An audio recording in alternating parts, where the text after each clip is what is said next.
तीन बहुओं के रवैये से सासू माँ बहुत परेशान थी। दरअसल बात ये थी कि तीनों बहुओं में किसी बात को लेकर अनबन हो गई थी। तब से ही तीनों एक दूसरे से मुंह फुलाए रहती थी। ना कोई सीधे मुंह किसी से बात करती, ना किसी का कहना मानती। पड़ोसी भी इस बात को जानते थे और जाने कैसे कैसे बातें भी करते। इसीलिए सासू माँ ने तीनों बहुओं को तुरंत अपने कमरे में बुलाया। मैं कई दिनों से देख रही हूँ, तुम तीनों अलग अलग सारे काम कर रही हो। ये सब नहीं चलेगा, तीनों को मिलकर ही काम करना पड़ेगा। सास की बात सुनकर एकदम से बड़ी बहू बोल उठती है। नहीं मम्मी जी, मैं इन दोनों के साथ कुछ नहीं कर सकती। मैं इस घर की बड़ी बहू हूँ, फिर भी ये मेरा कहना बिल्कुल भी नहीं मानती। अरे जेठानी जी, जानबूझकर मुझे डबल काम करवाती है आप। और छोटी मुझसे टेढ़े मुंह ही बात करती है। इन दोनों के बीच हमेशा सैंडविच बन जाती है मेरी, और मैं हमेशा आलू की तरह बीच में मसली जाती हूँ। मम्मी जी, इन दोनों को लगता है कि मैं छोटी हूँ तो इनके पैरों तले दब जाऊंगी, लेकिन नहीं, मेरा भी उतना ही अधिकार है जितना इन दोनों का है। बड़ी आई दोनों मेरी चुगली करने के लिए, मुझे क्या कम समझ रखा है। तीनों बहू एक दूसरे से बहस करने लगती है और सास दोबारा ये देखकर टेंशन में आ जाती है और सबसे कहती है, चुप हो जाओ, अब से तुम तीनों सारे काम एक साथ करोगी। आंख बंद करके एक दूसरे की बात सुनोगी। तुम तीनों इस बात को गांठ बांध लो, वरना अगली छुट्टियों में तुम्हारा अपना मायके जाना कैंसिल। सास की बातें सुनकर डर के मारे तीनों हामी भर देती हैं। जी मम्मी जी, मैं समझ गई। हाँ मम्मी जी, जैसा आप कहें। आप जो कहेंगी मैं वही करूँगी।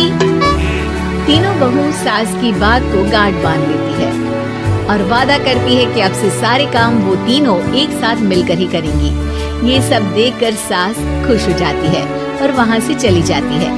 नीचे जाकर वो देखती है कि घर में शर्मा जी आए हुए होते हैं। सास जोर से आवाज लगाकर कहती है, अरे बहू, जरा चाय बनाकर तो लाना, शर्मा जी आए हैं। सास की बात सुनकर तीनों बहू तुरंत किचन की ओर भागती है और चाय बनाना शुरू कर देती है। मुझे तो एकदम मसाले वाली कड़क चाय पसंद है, तो हम शर्मा जी के लिए मसाले वाली चाय ही बनाएंगे। अरे नहीं दीदी, गर्मी के मौसम में मसाला चाय कौन पीता है? मैं तो शर्मा जी के लिए इलायची वाली चाय ही बनाऊंगी। ये कैसी बात कर रही हैं आप दोनों? मेरी मम्मी ने सिखाया है कि मेहमान को ज्यादा दूध और शक्कर वाली चाय देनी चाहिए, वरना वो घर वालों को कंजूस समझते हैं। तो मैं तो शर्मा जी को ऐसी ही चाय दूंगी। तीनों बहुएं अपने अपने तरीके से चाय में शक्कर, मसाला, पत्ती सब डाल देती है।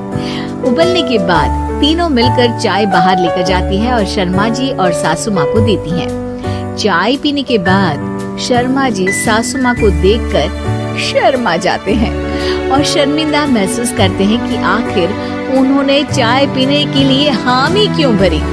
सासू माँ भी चाय पीना शुरू करती है और कहती हैं, अरे बहू, ये कैसी चाय बनाई है? चाय है या मीठे दूध की बासुंदी? हाँ, चाय अच्छी नहीं लगी क्या? कोई बात नहीं, हम पराठा बनाकर लाते हैं। चलो चलो अंदर। हाँ हाँ चलो, हाँ आती हूँ मैं भी। नहीं नहीं, मेरा पेट चाय ने ही चौपट कर दिया, वही काफी है। पराठे से पोपट नहीं करवाना, मैं तो चलता हूँ। शर्मा जी चुपचाप पतली गली से निकल जाते हैं। अगले दिन सास बहुओं से कहती है, अरे बहू, जाओ जाके ऊपर के गेस्ट हाउस की सफाई कर दो। कल हमारे यहाँ मेरे दूर के रिश्तेदार आने वाले हैं, तो पूरे कमरे को चमका देना, समझी? तीनों बहू सास की बात को मानकर ऊपर सफाई करने चली जाती है और तीनों कमरे की सफाई चालू कर देती है। बड़ी बहू मकड़ी के जाले साफ करती है, तो बीच वाली झाड़ू लगाना और छोटी वाली सर्फ डालकर जमीन धोना शुरू कर देती है। अरे दीदी, जेठानी जी, अभी मैंने पूरी फर्श धोई और आप फिर से धूल नीचे गिरा रही हैं। और मछली जेठानी जी, आप बिना झाड़ू की धूल यहाँ छटक रही हैं। अरे तीनों को साफ करना है, एक साथ सफाई करते हैं ना। अरे वही तो, हम साथ साथ हैं, घर साफ साफ है। तीनों बहू ऐसे ही काम में उलझ जाती है और 2 घंटे तक एक ही कमरे की सफाई करती रहती है। बहुत देर से अपनी बहुओं को ना देखने के कारण सास ऊपर कमरे में उन्हें देखने जाती है, लेकिन कमरे में घुसते ही वो गीली फर्श पर फिसलने के कारण नीचे गिर जाती है। ओरी मोरी मैया, हड्डी मरोड़ के रख दी। आए मेरी तो कमर ही टूट गई रे। तीनों बहुएं सास को उठाती हैं और बिस्तर पर सुला देती है। अरे मेरे हाथ पैर दर्द कर रहे हैं, दबा दो, आराम मिलेगा। हाँ जी माँ जी। अरे जी माँ जी। और तीनों बहुएं एक साथ सास के हाथ को दबाना शुरू कर देती हैं।